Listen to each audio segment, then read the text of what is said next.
Bom dia, todo mundo aí. Sejam todos bem-vindos, tá? A gente vai começar então agora aqui o nosso webinar sobre Sinap. Então a gente vai falar aqui um pouquinho o Paulo, apresentar primeiro nós dois, né, antes da gente começar.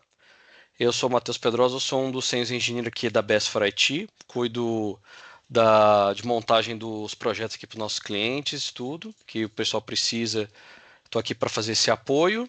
E tem o Paulo aqui, que é da própria Sentinel, tá? Ele é um Solution Engineer de lá. Quiser falar um pouquinho de você, Paulo? Não, é só dar um bom dia para o pessoal Uhum. e, enfim, a ideia aqui é a gente conseguir mostrar um pouquinho, né, desse desafio de segurança em nuvem, também de como a Sentinel consegue ajudar nesse ponto. Perfeito, obrigado. Então, antes da gente começar a falar um pouquinho disso, a gente queria tirar um tempinho para também apresentar a BS, para quem está aí e não conhece a gente, tá? A gente é uma empresa que a gente é aqui de Ribeirão Preto. A gente atende clientes no Brasil inteiro, em várias frentes. Aqui estão as frentes que a gente atende. Hoje, especificamente, a gente vai falar um pouco mais de cibersegurança, que é onde o Sentinel atua, e principalmente sobre a feature do Sinap. Mas também atende infraestrutura, então precisa de apoio nisso, a gente consegue apoiar tanto na criação de um ambiente novo, tech refresh, ou apoiar na infraestrutura que vocês já têm. Em cloud, tanto na jornada de ir para cloud, quanto atuar na cloud que você já tem, um apoio ali para os principais players de mercado, além da nossa própria cloud, que a gente também consegue apoiar. Produção de dados também entra um pouquinho aí também na questão de backup, recuperação, montar um ambiente de backup, de DR, um ambiente mais resiliente para isso, e também serviços gerenciados, então outsourcing, NOC, SOC, precisar ir para apoiar o ambiente de vocês, a gente consegue apoiar em todas essas frentes aí. Quem já conhece a gente talvez já conheça algum desse serviço, mas aí, para quem não conhece, quiser conhecer um pouco mais, a gente pode conversar num segundo momento, tá bom? Então eu vou passar agora um pouco a palavra para o Paulo, para ele comentar um pouquinho sobre o Sentinel, sobre o CNAPP, e quem tiver aí no chat quiser perguntar alguma coisa, fique à vontade que a gente está aí de olho observando e vai responder as principais perguntas durante a apresentação. Beleza, obrigado, Matheus. Opa, Bom, eu que pessoal, agradeço. aqui a gente tem, na verdade, é um slide bem rápido, né? Inclusive a ideia é que a parte teórica hoje seja super rápida para a gente poder gastar um tempinho legal durante a demo. É, esse slide é mais para comentar sobre os desafios, né, que a gente tem quando a gente adota a segurança em nuvem, né, quando faz uma migração. Existem clientes que já a infra deles já nasce em nuvem, né? Se a gente pega hoje fintechs, por exemplo, elas já são 100% nuvem, mas existem muitos clientes que ainda estão numa jornada de adoção de nuvem. Então, acaba acontecendo aquelas situações em que você tem uma parte no ambiente on-premises, outra parte em nuvem, e isso, obviamente, gera aí um desafio para os times de segurança, né? Um, Quando a gente fala especificamente das ameaças que existem, né, para a nuvem, para os workloads que estão em nuvem, a gente aqui elencou três, não se encerra somente nesses três, né, mas esses são talvez os mais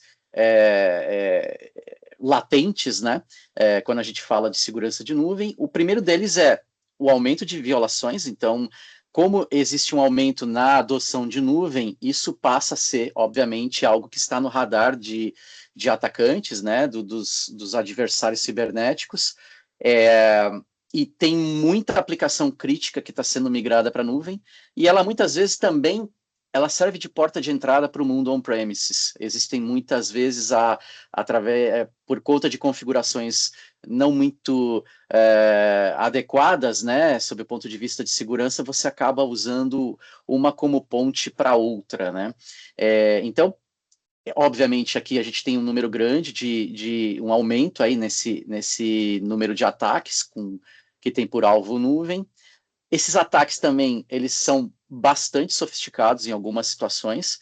É, Alguns não, né? Alguns são os bons e velhos problemas que a gente tem já no mundo on-premises que foram levados para a nuvem também.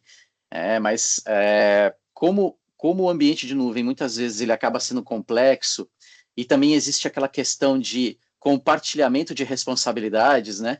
Às vezes não está muito claro o que é responsabilidade do provedor de nuvem, de uma AWS, de uma Azure, por exemplo, e o que é do próprio cliente, né? Então, essa sombra muitas vezes também acaba dificultando aí o processo de proteção, né? E aí, só para finalizar, a automação, né? Tem muitos ataques que são automatizados. E também, se você pensar bem, não é tão novo assim, porque mesmo quando eu tinha o mundo puramente on-premises, tudo que você tinha de IP público, você já sofria escaneamentos, você já tinha robôs rodando ali, procurando vamos dizer assim, as defesas ali já mais frágeis, né, para que ele pudesse usar para cometimento de um ataque. Então, isso aqui é mais para dar um contexto. O Matheus pode avançar, por favor. E aí, quando a gente fala especificamente do portfólio da SentinelOne, aqui vale um parênteses, né? A SentinelOne sempre foi conhecida como uma empresa de endpoint, né? Então, a gente sempre foi muito reconhecida na proteção ali das máquinas dos usuários, dos servidores, até mesmo em workloads, sim, mas eu diria que de um ano e meio para cá, a gente cada vez mais tem se posicionado como uma empresa de plataforma. Tá? Então, aqui a gente obviamente está falando especificamente de Sinep, mas dentro do portfólio da SentinelOne, a gente tem hoje também outras linhas de produto, como ITDR, que é para proteção de identidades, tem até CIEM, né, dentro do portfólio, então, cada vez mais a gente tem apostado numa plataforma única onde você consiga visualizar não só os eventos que são gerados pelos próprios produtos da SentinelOne, mas também de terceiros. Beleza?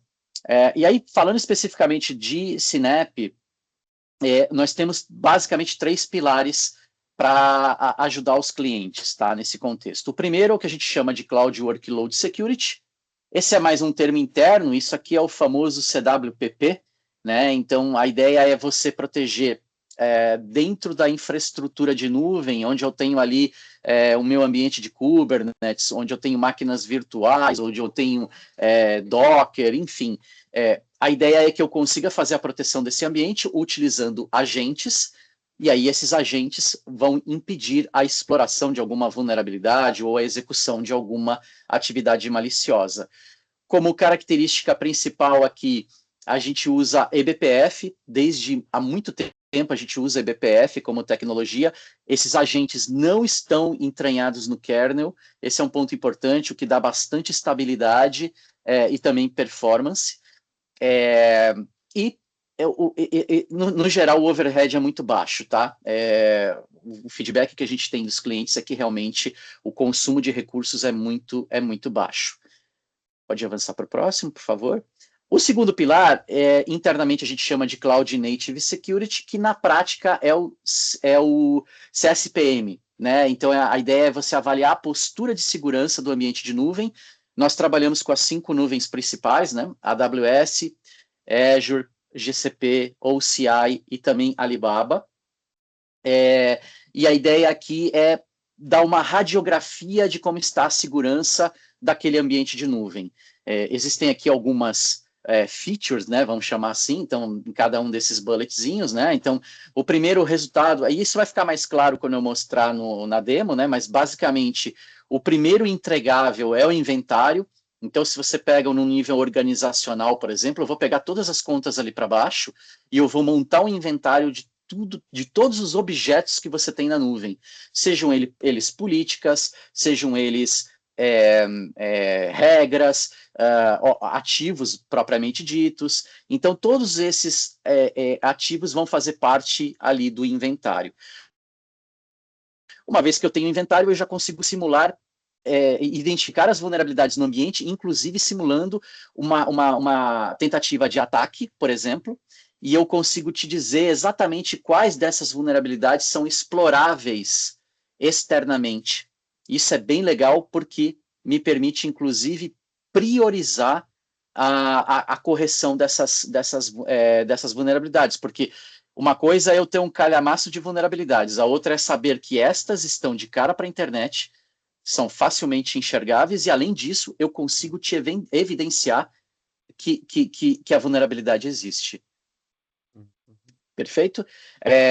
E aí também tem outras coisas, como escaneamento de secrets, a gente varre repositórios, por exemplo, repositórios públicos, como GitHub, etc.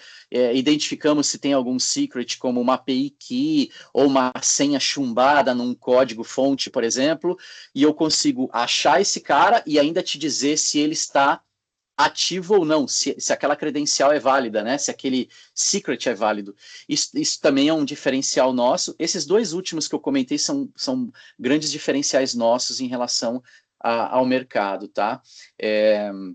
Também avaliamos ali permissões, KIEM, né? Avaliamos também Terraform, o famoso IAC, né? Infrastructure as a Code, Terraform, CloudFormation, Helm, para que a criação de uma nova máquina virtual não seja prejudicada por uma vulnerabilidade que eu tenho na configuração, e além do que o próprio mundo de Kubernetes, né? Que também tem mais uma sigla, né? Que é o KSPM. Eu costumo brincar que poucas áreas têm tanta sigla quanto nuvem, né? Então, KSPM é mais uma delas, que é a mesma coisa de postura, só que voltado para o mundo de Kubernetes.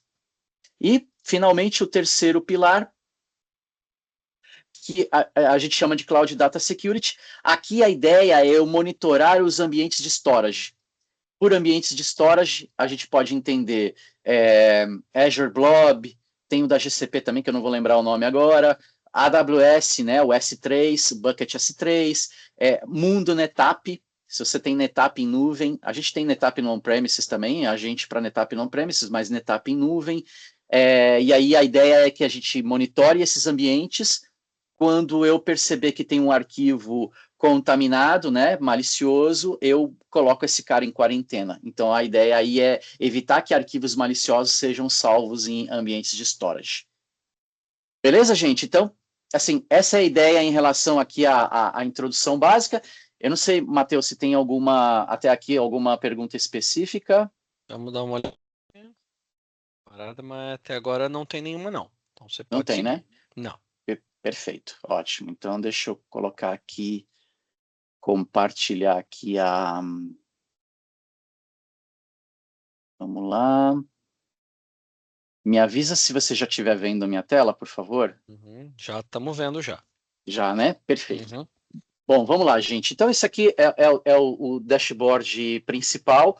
Lembrando que ele pode ter uma pegada de Sinep, EDR, ITDR, CIEM. Eu poderia receber alertas de terceiros também, um alerta de Proofpoint, de Palo Alto, etc. Mas aqui, obviamente, a gente vai focar em Sinep. O primeiro ponto que eu queria comentar com vocês é a parte de configuração, né? Como que a gente faz o onboarding das contas? Então, para cada um desses 5 ambientes que eu comentei, você pode fazer o onboarding deles. Basicamente, você adiciona contas novas aqui. A minha permissão, aqui o meu perfil não permite eu adicionar, né? Mas eu consigo abrir alguns como exemplo, né? Então, vocês vejam que a gente consegue colocar contas standalone ou contas de organização. A diferença é o escopo, né? Se eu pegar uma conta standalone, eu só vou ver aquele mundo daquela conta, né? Os objetos que fazem parte da conta. Se eu pegar organization, aí ele vai pegar todo o ambiente. E uma vez que você faz essa integração, deixa eu só pegar um aqui e abrir para ver os detalhes, uma vez que você pega uma dessas contas, né, organização ou standalone, ele vai sendo atualizado ao longo do tempo. Então, inventário não é algo estanque, né? Inventário é algo que vai sendo atualizado ao longo do tempo. Eu peguei aqui um exemplo de uma organização da AWS, basicamente aqui tem as informações principais, os tipos de proteção que estão habilitadas, quais são os meus ativos. Aqui eu tenho poucos ativos, né? Mas toda a lista de ativos eu teria aqui. E eu também tenho as regiões que eu tenho ali ativadas especificamente para aquela conta. Então, esse é o processo, é um processo muito simples. A gente suporta Terraform também, Terraformation, para fazer a ativação disso, tá? Então, é um processo bastante simples e muito rapidamente, a partir do momento que você adicionou uma conta aqui, você já começa a ter os resultados, né? O primeiro deles é o inventário, como eu tinha comentado. Então, inventário, a gente tem aqui uma lista de ativos, Então, eu tenho, por exemplo, contas, eu tenho aqui aplicações de IA, né? A gente também faz escaneamento em inteligência artificial, tá? Infraestrutura de IA. Integração com as aplicações, nuvens, tá vendo? Ó, containers. Então, se eu pegar aqui, por exemplo, uma conta, eu tenho uma lista aqui de accounts, né? Deixa eu limpar o filtro aqui. E eu poderia ver todas as minhas contas, tá vendo? Eu tenho contas aqui da Azure, da GCP, Alibaba, etc. Consigo fazer o filtro, posso procurar alguma informação específica. Então, é algo que eu consigo filtrar rapidamente. Tudo isso sempre é exportável, né? Você poderia puxar essas informações por API ou exportar um CSV, por exemplo. E, a partir do momento que eu tenho aqui as informações, eu tenho, por exemplo, aqui uma organização de AWS. Ele sempre vai ter um link para o recurso, para você poder ir lá diretamente.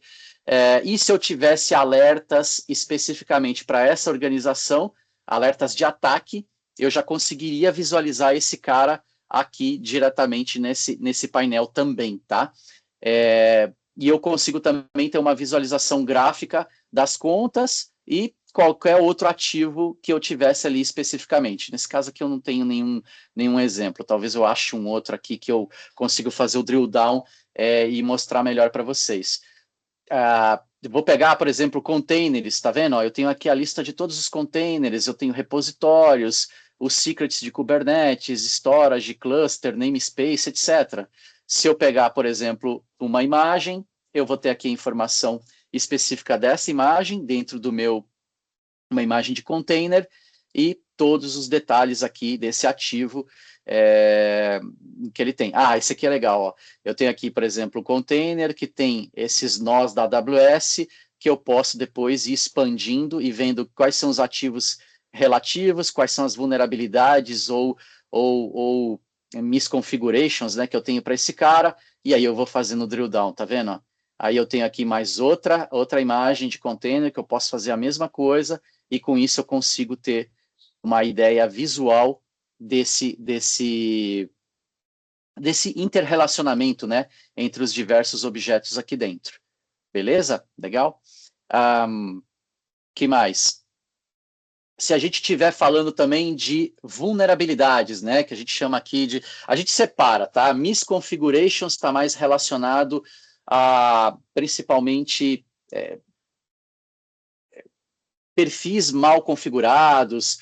Eu tenho, de repente, um ativo que as permissões não estão legais. Vulnerability, a gente relaciona mais a CVS.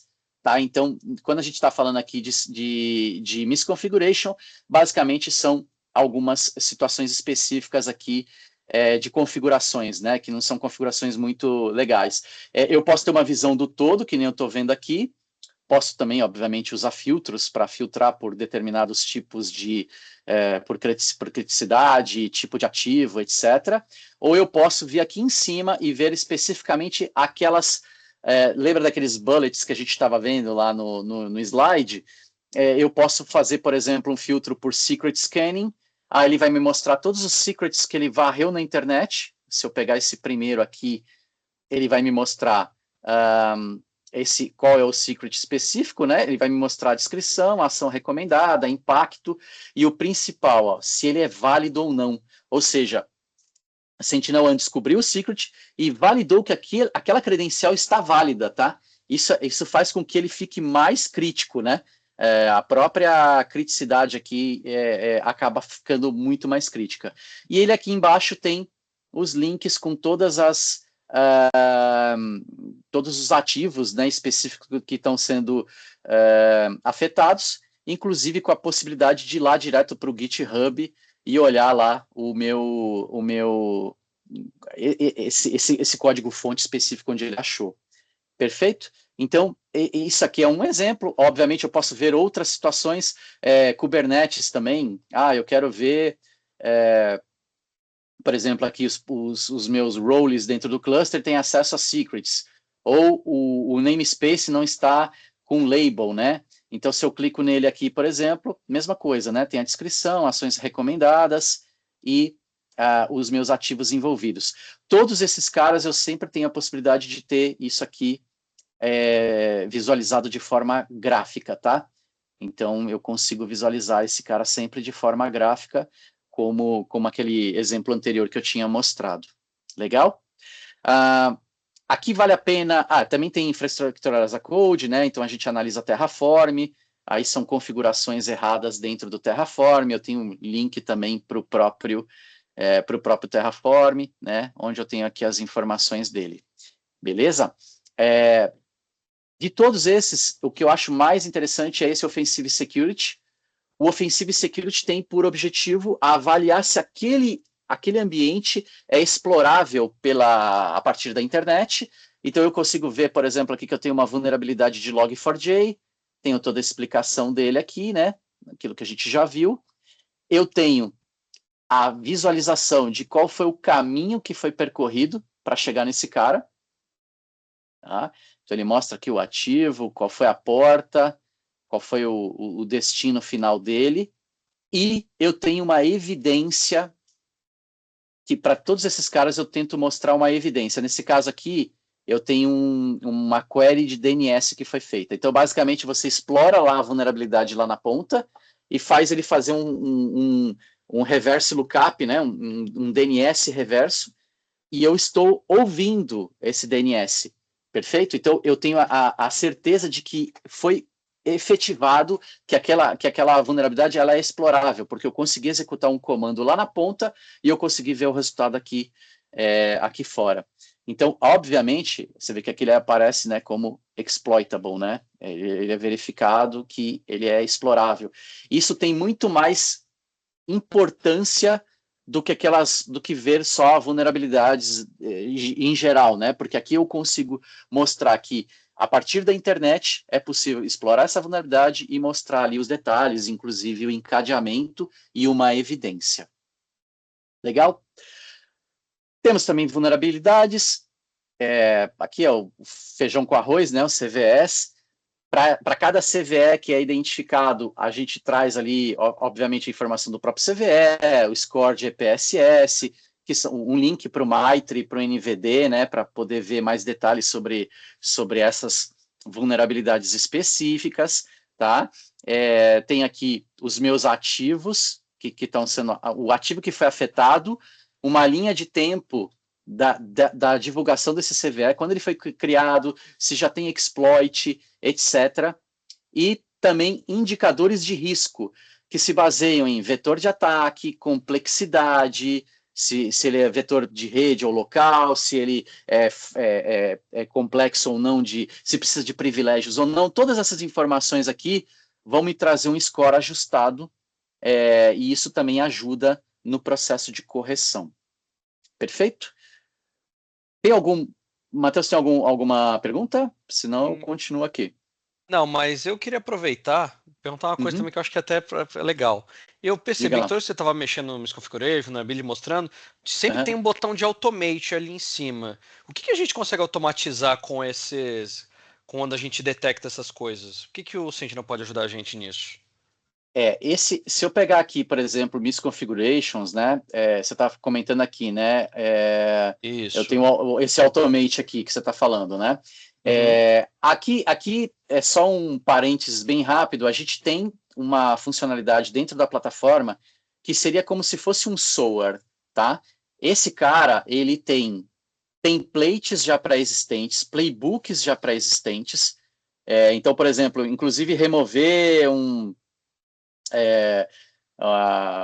snapshot que esteja disponível publicamente, habilitar um versionamento no Bucket S3. Então, a gente já tem uma série de playbooks pré-existentes que podem ser acionados a partir daquele botão que você viu, e a gente consegue também trabalhar com workflows. Deixa eu ver se tem algum aqui legal. Não é um bom exemplo, mas tudo bem, vai. Eu tenho aqui, a partir de um alerta, se ele tiver esse cara aqui específico, ele vai postar uma mensagem no Slack, tá vendo? Então, eu consigo automatizar a parte de workflows. Deixa eu ver se eu pego um mais bonitinho aqui. Esse aqui esse tá mais legal, tá vendo? Eu consigo automatizar a execução de workflows, inclusive integrando com produtos de terceiros para a execução. E poderia ser próprio, por exemplo, na nuvem, eu posso ir lá e desativar se eu tenho um misconfiguration que é relativo a uma permissão, por exemplo, eu poderia usar esse workflow aqui para ir lá e tirar e desativar essa permissão. Legal? Ficou claro isso? Não, ficou excelente. Isso aqui vale para qualquer coisa, tá? Não é só para Sinep, vale para EDR também. Ele faz parte da nossa plataforma, né? E aí, claro, tem só que entender direito questão do licenciamento, etc. Mas o mais bacana aqui com o Hyper Automation é que ele consegue automatizar o processo de integração com produtos de terceiros, que aí pode ser a nuvem, ou pode ser o meu firewall aqui no on-premises, por exemplo, ou às vezes até nos próprios produtos da SentinelOne. Quando é coisa que o agente mesmo vai executar, então eu tenho lá, por exemplo, o meu Kubernetes, eu tenho um agente monitorando esse cara, né? Ele mesmo já vai tomar ação, eu não preciso integrar com produto de terceiro para fazer isso. Aqui é mais quando a gente quer fazer outras coisas, né? Abrir ticket lá no Gira, por exemplo, ou no ServiceNow e esse tipo de coisa. Beleza? Joia. Então, aqui, vulnerability, acho que eu já tinha terminado, né? Tava claro. Outro ponto que vale a pena mencionar é a parte de compliance. Esse ambiente aqui está com, não sei por que está só com 2 frameworks, mas a gente tem vários frameworks, tá? Frameworks de CIS para AWS, para Azure, para GCP, tem Mitre, tem ISO 27001, enfim. Basicamente, o que acontece? Cada um daqueles testes, sabe aqueles testes que identificam os misconfigurations, as vulnerabilidades, etc., esses testes sempre vão ter uma amarração com algum item de uma normativa. Então, as diversas normativas que você tem aqui, como Mitre, como, sei lá, como CIS, etc., eu vou ter esses caras aqui. Então, na hora que eu rodo um teste lá, e esse teste dá como vulnerável, né, ele vai sensibilizar a minha postura de compliance. Então, eu vou ter uma postura geral, onde todos os meus frameworks que foram testados vão me dar um score geral, e eu posso ter scores por framework, tá? Aí eu posso ter um score mais focado naquele framework específico. Legal? Legal. Paulo, temos uma Diga, pergunta.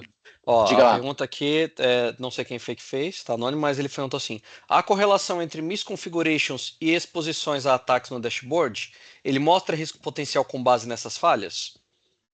Sim, da mesma forma que lá para... Quer ver, ó, se eu pegar aqui o Terraform aqui, eu vou pegar um misconfiguration específico de IAC, legal? Esse cara, ele tem aqui a severidade dele, que já é baseada no fato de eu permitir, por exemplo, acesso de SSH a uma instância EC2.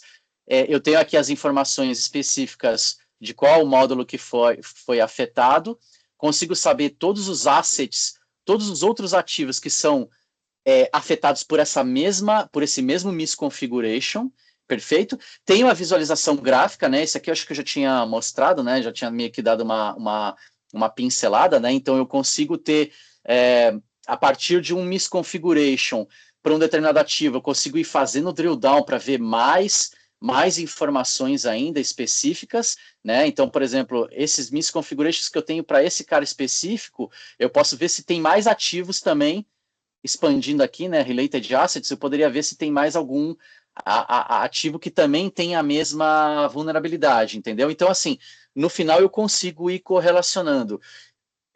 Eu não sei se eu conseguir responder a pergunta, mas seria nesse sentido, tá? Eu consigo sim correlacionar uma informação de um misconfiguration com todo o resto. Por exemplo, essa misconfiguration que está aqui, ela vai ser relativa a alguns ativos específicos que vão pertencer, por exemplo, a uma conta da AWS ou algum outro objeto que eu tenho lá no inventário. Lembra do inventário? Então, aqui no inventário eu tenho lá contas, etc. E se eu venho numa conta, só se tiver muita sorte para achar uma aqui, né? Mas está vendo que eu tenho alertas aqui? Quando eu tenho misconfigurations, ele aparece aqui também. Então, na realidade, todo esse encadeamento que eu tenho dos objetos, ele vai afetar os níveis superiores também, tá? Eu não sei se eu consegui, enfim, ser claro aqui o suficiente, mas pela forma da pergunta, eu entendo que sim, que a gente consegue correlacionar todos esses pontos aqui. Legal? A pessoa que perguntou se quiser também falar se entendeu, se quiser mais algum detalhe, pode falar aí que a gente volta no assunto, se for o caso. Não preocupa, É pode isso seguir, aí. Paulo. Uhum. Perfeito. Outro ponto que vale a pena mencionar, a gente guarda dados de telemetria dos agentes. Então, lembra que eu tenho agentes instalados, por exemplo, no Kubernetes, etc., para fazer a parte de proteção. Tudo isso que eu vi de misconfigurations, isso tem que ficar claro, tá? Tudo que eu fiz de misconfigurations, vulnerabilities, etc., eu não preciso de um agente na máquina. Ponto. O agente na máquina é aquele outro pilar de proteção, que é a proteção dos workloads. Aí eu vou ver cara que está tentando atacar, aí eu vou coletar dados de telemetria, etc. Então, se eu pego aqui dentro da minha plataforma, eu posso fazer diversos tipos de query diretamente no ambiente. Eu posso fazer filtro por aqui, por exemplo, quero ver tudo que foi relacionado a arquivos, ações de rede, de DNS, de login, de processos, etc. Então, se eu clico em Files aqui, por exemplo, ele vai me mostrar todas as ações de arquivos, para os diversos, máquinas, etc., que eu tenho aqui no ambiente. Então, renomeou, criou arquivo, se eu pegar aqui o rename, por exemplo, ele me mostra o nome da máquina, qual foi o processo, qual era o nome original e qual foi o nome final. E eu ainda tenho o Purple AI, que aqui é só um capítulo, abrindo aspas muito rapidamente. O Purple AI é a nossa IA generativa que consegue analisar esses eventos e ela faz um resumo. Se eu não quiser ver nenhum dado de telemetria que está aqui para baixo, eu posso só pegar o resumo dela aqui, que já é uma mão na roda, porque ele vai me explicar esse evento no detalhe. Existe a possibilidade do prompt, eu já vou mostrar daqui a pouquinho, onde eu interajo com a IA usando linguagem natural, fazendo perguntas, e ele me traduz isso para enfim, ele me traduz isso para uma query dentro do Data Lake, tá bom? Então, esses dados de telemetria que eu consulto aqui, eu posso visualizar. Se ele estivesse integrado com XDR, aí já pensando eu também tenho um ambiente de EDR, por exemplo, e eu quero ver dados de terceiros, não só dados de telemetria dos agentes, mas eu também quero ver os alertas que vêm da Proofpoint, ou eu quero receber logs do meu Fortinet, por exemplo, a gente conseguiria também. Eu acho que aqui eu não vou ter nada aqui nesse ambiente não, mas se eu mudar esse ambiente rapidinho e mudar ele para esse cara aqui, eu acredito que eu consiga mostrar rapidinho para vocês que tipo de alerta que eu estou falando. Isso aqui é a parte de XDR, né? Então é a mesma tela que a gente estava lá, só que agora eu procurando XDR. Aqui eu tenho o log de Fortinet, tá vendo? Então, nessa mesma plataforma, onde eu estou vendo Sinap, eu posso ver eventos de EDR e eu também posso ver logs e eventos de terceiros, como, por exemplo, um log aqui nesse caso, Fortinet, mas poderia ser Checkpoint, poderia ser Palo Alto, etc. E nesse caso veio via syslog, né? Se alguém tem dúvida de como está chegando, é um syslog básico isso aqui, tá? Eu estou recebendo, eu tenho um parser, eu pego isso, destrincho e eu tenho os metadados aqui, beleza? Da mesma forma, eu posso colocar os metadados aqui, fazer um filtro, quero ver tudo que for destino 52191 ou porta de destino 443. Eu vou incluindo ou excluindo esses caras aqui no meu filtro para poder pesquisar essas informações que estão diretamente no Data Lake. Beleza? Purple AI, vou aproveitar que eu estou nessa tela aqui, porque aqui eu sei que eu tenho permissão. Lá naquele outro, por algum motivo, eu não tenho permissão. Mas é basicamente eu interagindo com a IA, falando coisas como essa aqui, Mostre eventos de ransomware nas últimas, 48 horas. Reparem no tempo que ele leva para transformar esta pergunta em português para uma query no Data Lake. Colocou aqui, deve ter dado uns 4 segundos, né? E ele transformou isso numa query, tá vendo? Isso aqui é a query lá daquela tela que a gente estava. E aí ele me trouxe aqui, obviamente, todos os eventos. Se eu clico num deles, ele vai me mostrar os detalhes, os dados de telemetria, etc., aquilo tudo bonitinho que a gente já tinha visto, e mais o Purple AI de novo, só que dessa vez fazendo um resumo deste evento específico. Perfeito? Então, com o Purple AI eu consigo interagir com ele e eu consigo também é, é, é, é, ver os resultados, os detalhes de um evento específico. Posso fazer outras coisas aqui, perguntar como é que eu faço para instalar um agente, posso perguntar, por exemplo, eu crio um e-mail para o meu chefe com os dados acima. Aí é diferente, não é uma query, né? Ele está basicamente pegando aqui o cara, ó, prezado nome do chefe, gostaria de informar sobre os eventos de Hansor, total 354 eventos, qual foi a máquina afetada, indicadores, etc. Legal? Então, o objetivo do Purple AI é acelerar esse processo de análise. Isso vale para a Sinep também, tá? Eu só mudei aqui o tenant por conta de permissões, mas ele se aplica também para o mundo de Sinep. Então, mesmo que o cliente tenha só a solução de Sinep, ele poderia ter o Purple AI e poderia ter o Hyper Automation, né? Que é aquele cara que eu mostrei agora há pouco, que permite você fazer integração com produtos de terceiros, tá? Para execução de atividades, etc.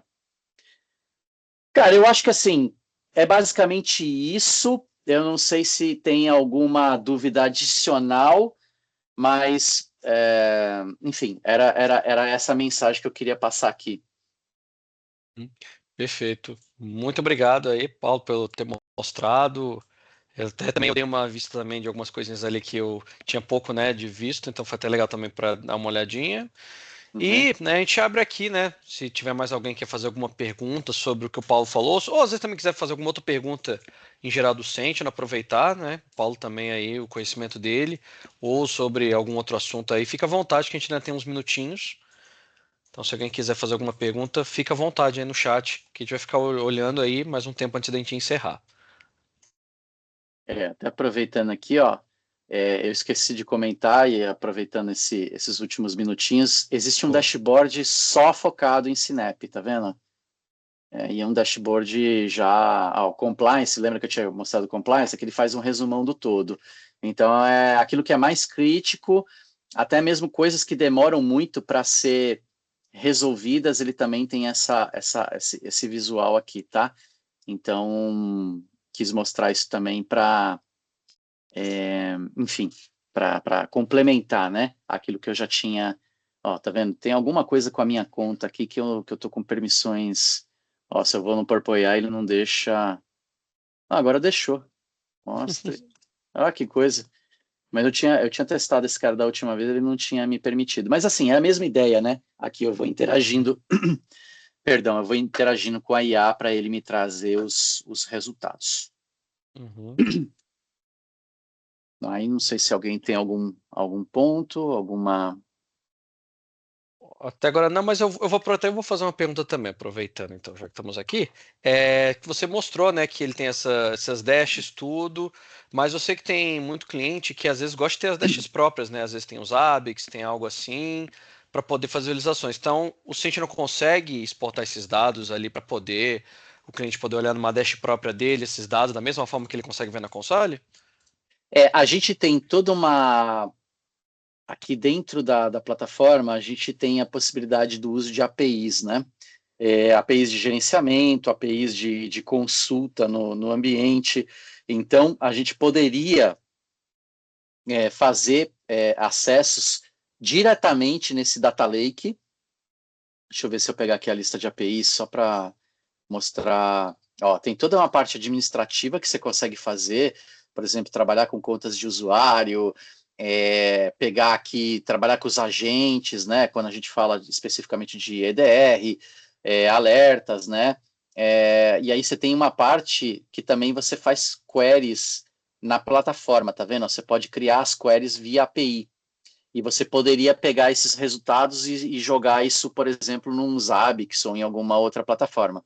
Essa é uma maneira de fazer, que você faz com que a plataforma externa venha no tenant da Sentinel-1 e extraia as informações. Existe também a possibilidade sempre de você integrar via syslog, etc. A gente sempre tenta puxar a sardinha para o nosso lado, né? Como a gente tem uma característica muito parecida com o de Cien, né? a experiência dentro da própria plataforma, a gente tenta muitas vezes fazer o contrário, tentar trazer dados de terceiros aqui para dentro. E quando a gente fala de dashboards, por exemplo, também é possível, você já tem uma biblioteca de dashboards, mas você poderia customizar o dashboard do jeito que você quiser. Você pode criar um dashboard do zero, e aí nesse dashboard, sei lá, deixa eu pegar um aqui que alguém criou aqui. Isso aqui foi alguém que criou. Ele criou ele criou uma parte de search, né? E uma pesquisa. Esse cara você poderia adicionar várias caixinhas dessa com o tamanho que você quer. O dashboard pode ficar da forma que você quiser. Essa é a principal mensagem. Então também é possível você customizar. Mas assim, de forma geral, é possível você exportar. A gente tem a possibilidade de exportar toda a base, todos os dados que estão dentro da plataforma para um bucket S3, por exemplo, ou para caso eu já vi uma situação como essa, um cliente que tinha uma ferramenta de BI e aí ele queria pegar esses dados lá. Então o que eu faço? Eu posso exportar isso para um bucket, ele vai salvar isso em formato JSON e aí vem uma outra ferramenta e consome.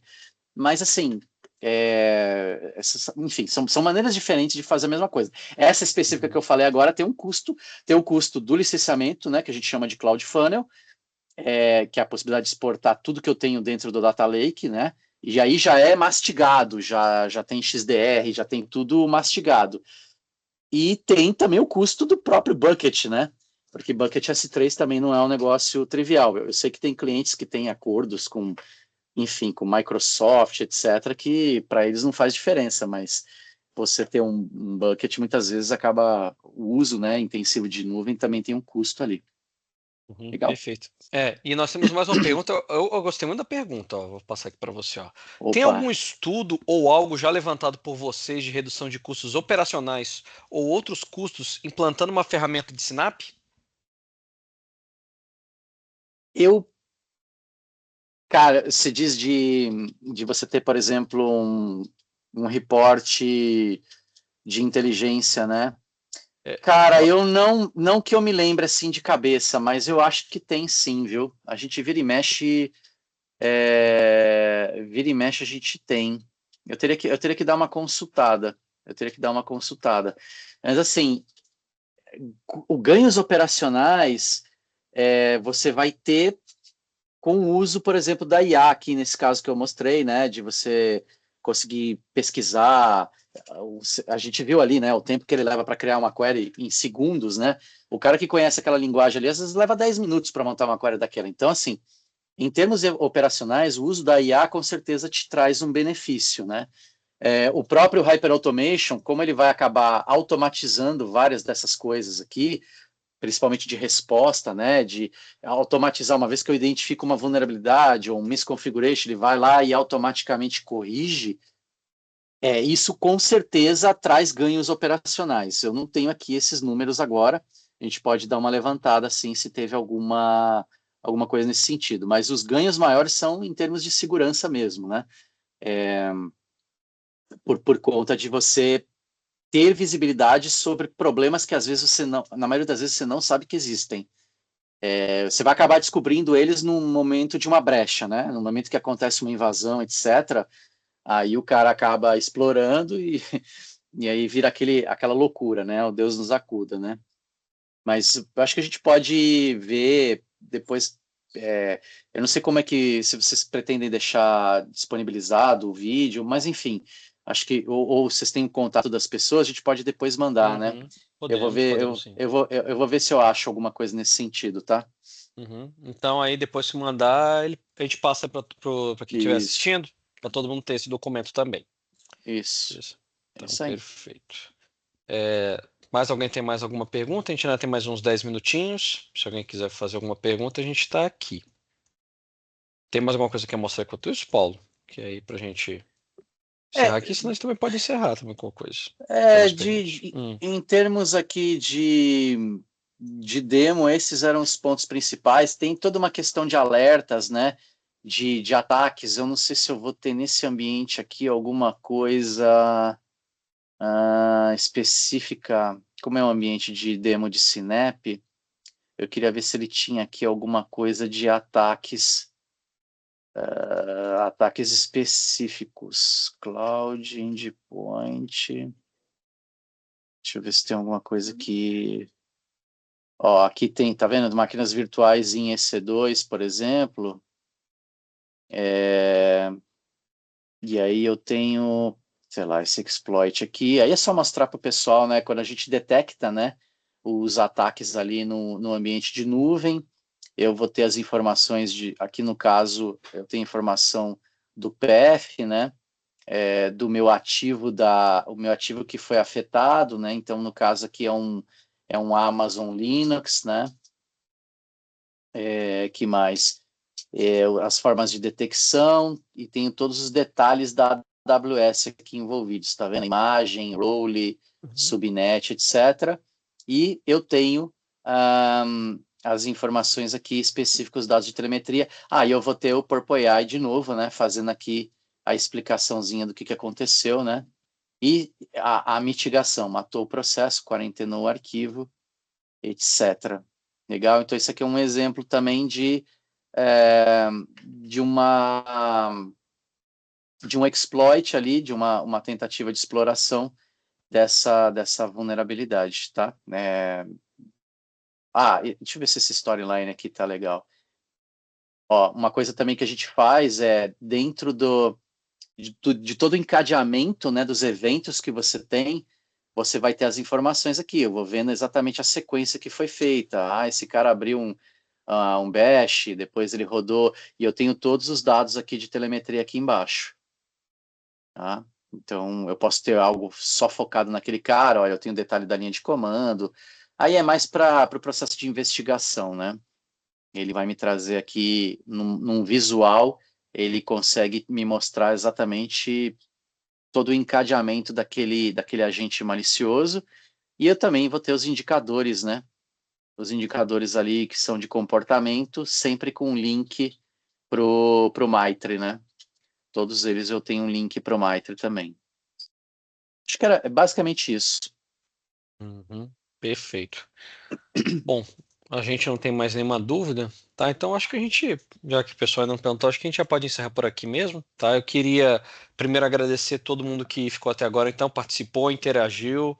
Muito obrigado. Se também tiverem outras dúvidas que eles não quis perguntar aqui, quiser chamar a gente, pode chamar, que depois a gente troca uma nova ideia, mostra mais detalhes do ponto da sua empresa, quiser ver, a gente pode fazer essa apresentação.